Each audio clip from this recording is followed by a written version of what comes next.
देखो दोस्तों, आज का ये वीडियो बहुत ही ख़ास है आप सभी दोस्तों के लिए, क्योंकि 2021 में चैत्र का जो महीना है और चैत्र के महीने में जो पड़ने वाली पूर्णिमा तिथि है दोस्तों, वो बहुत ही सुंदर योग लेकर के आ रही है, महायोग लेकर के आ रही है। क्योंकि इस दिन भगवान श्री हनुमान जी का भी प्राकट्य हुआ, उनका भी अवतार हुआ। तो इस दिन भगवान श्री हनुमंत लाल की पूजा करने से और भगवान श्री सत्यनारायण की पूजा करने से विशेष फल प्राप्त होता है दोस्तों। चैत्र पूर्णिमा अब की बार कब है, क्या तिथि है, क्या शुभ मुहूर्त है, विधि क्या है, महत्व क्या है, वो सारी जानकारी इस वीडियो में आपको मैं देने वाला हूँ। बने रहें अंत तक दोस्तों। जैसा कि आपको पता है दोस्तों कि पूर्णिमा तिथि जो होती है वो महीने की शुक्ल पक्ष की अंतिम तिथि होती है, और इस बार 27 अप्रैल को दोस्तों ये सुंदर पर्व मनाया जा रहा है।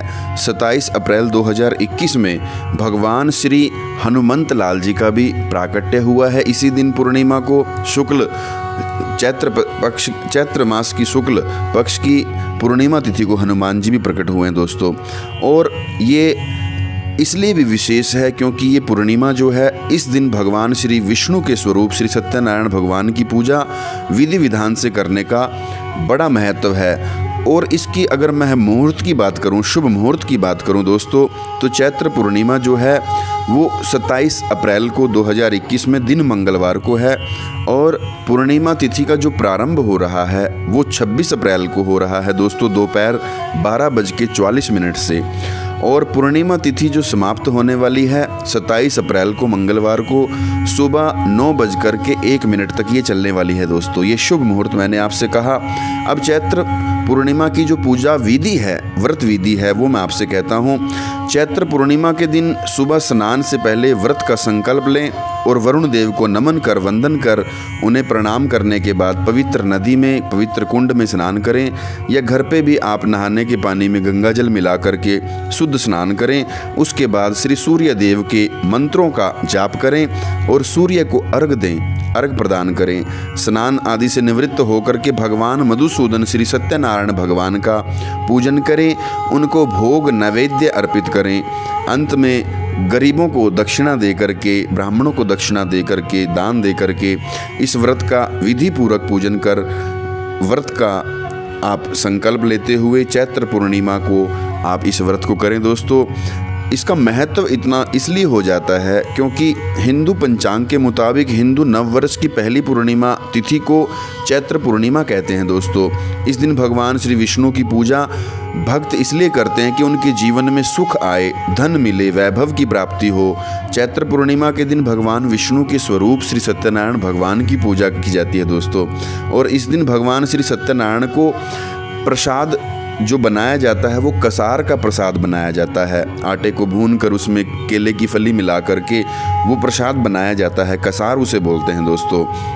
ऐसा करने से भक्त भगवान को प्रसन्न करते हैं और भगवान उनकी भक्ति से प्रसन्न होकर के, इस व्रत से प्रसन्न होकर के दोस्तों दुख दारिद्र दूर करते हैं, गरीबी दूर करते हैं और कष्टों से छुटकारा होता है दोस्तों। ये जो चैत्र पूर्णिमा है, इस दिन श्री राम जी के अनन्य भक्त हनुमान जी का जन्म हुआ, इसलिए इस दिन को आप हनुमान जी का पूजन भी करें, विशेष पूजन करें। हनुमान जी को रोट का भोग लगता है, रोट का भोग लगाएं, गुड़ और चने का भोग लगाएं। भगवान हनुमान जी का मंदिर में जाकर के उनका दर्शन करें और एक चमेली के तेल का दीपक जलाएं और चमेली का तेल और सिंदूर भगवान जी को अर्पित करें। हनुमान जी प्रसन्न होते हैं। और दोस्तों इस दिन एक लंगोट जरूर भगवान हनुमान जी को लाल रंग का चढ़ाएं। हनुमान जी हर संकट को निवारण करने के लिए आपकी ये भेंट स्वीकार करते हैं दोस्तों। और इस दिन विशेष उपाय किया जाता है। जो भी भक्त अपने जीवन में सुख चाहता है, धन चाहता है, कहते हैं कि बल चाहता है, विद्या चाहता है, बुद्धि चाहता है, यश चाहता है, तो वो इस दिन भगवान हनुमंत लाल के जीवन का जो प्रादुर्भाव हुआ है, प्रकट हुए हैं भगवान इस दिन यदि व्रत करके भगवान जी का पूजन करके श्री हनुमंत लाल जी का, उसके बाद गरीबों को, जो पढ़े लिखे हैं उनको भगवान की दिव्य हनुमंत की जो गौरव गाथा है हनुमान चालीसा का, दान करता है, हनुमान चालीसा पाठ करता है और हनुमान चालीसा का दान करता है, पुस्तक का दान करता है, तो उसके जीवन से दुख चले जाते हैं, उसको बल मिलता है, बुद्धि मिलती है। दोस्तों, इस दिन किया गया ये उपाय आपको संकटों से दूर रखता है।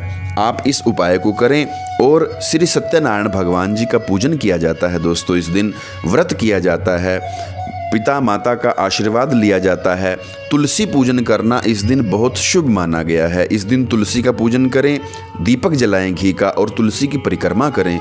दोस्तों, इस दिन पीपल का वृक्ष जो होता है उसका पूजन करना भी बहुत शुभ बताया है। पीपल के वृक्ष के नीचे घी का दीपक जलाने से श्री सत्यनारायण भगवान विष्णु भगवान प्रसन्न होते हैं और पीपल की 108 प्रदक्षिणा करने से दारिद्र दुख दूर होते हैं, गरीबी निर्धनता दूर होती है, धन का आपको लक्ष्मी की अपार कृपा प्राप्त होती है। दोस्तों, इस दिन और ख़ास बात मैं आपको बताऊं, शाम के समय, संध्या के समय सभी परिवार इकट्ठा होकर के भगवान श्री सत्यनारायण भगवान की कथा करते हैं। सत्यनारायण कथा विधि से ब्राह्मण द्वारा करवानी चाहिए। इस दिन यज्ञ घर में होना चाहिए, हवन होना चाहिए। विधिवत सबको, जितने भी पूजा में बैठे उन सबको तिलक लगाया जाता है, मौली का धागा रक्षा सूत्र बांधा जाता है और इस दिन घर में बंदरवार बांधी जाती है और केले के पेड़ के पत्ते घर में लगाने चाहिए, इस दिन पूजा में रखने चाहिए। दोस्तों, और घर को, कच्चा घर है तो उस घर को गाय के गोबर से लीपा जाता है और यदि पूरा घर आपका पक्का है, फर्श, टाइल, पत्थर लगे हैं, तो जिस स्थान पर आप पूजा करें वहाँ पर थोड़ा सा गाय के गोबर से हाथ से उसको पवित्र करें जगह को, वहाँ पर श्री सत्यनारायण भगवान का पूजन करें, व्रत करें विधि से। इस दिन किया हुआ व्रत, पूजा, दान समस्त दिनों से ज़्यादा फल प्राप्त करवाता है। दोस्तों, श्री सत्यनारायण भगवान प्रसन्न होकर के समस्त सुख देते हैं। धन धान्य की प्राप्ति होती है, पुत्र पौत्र आदि की प्राप्ति होती है, संतानहीनों को संतान प्राप्त होती है, निर्धन को लक्ष्मी प्राप्त होती है। ये दिव्य व्रत करने से दोस्तों इस दिन समस्त सुख भोग करके व्यक्ति अंत में बैकुंठ धाम को जाता है। ऐसा श्री सत्यनारायण भगवान की कथा में वर्णित है। दोस्तों, ये सुंदर योग है। इस दिन का मैंने आपको विशेष महत्व बताया। पूजा की विधि क्या है? पूजा की विधि यही है, मन पवित्र हो, भगवान श्री सत्यनारायण का धूप से, दीप से, नैवेद्य से भोग बना करके उनको प्रसाद अर्पित करें, आरती उतारें, उनका मंगला गान करें, संकीर्तन करें। दोस्तों, इस दिन भगवान सत्यनारायण को तुलसी के पत्र जरूर अर्पित करें।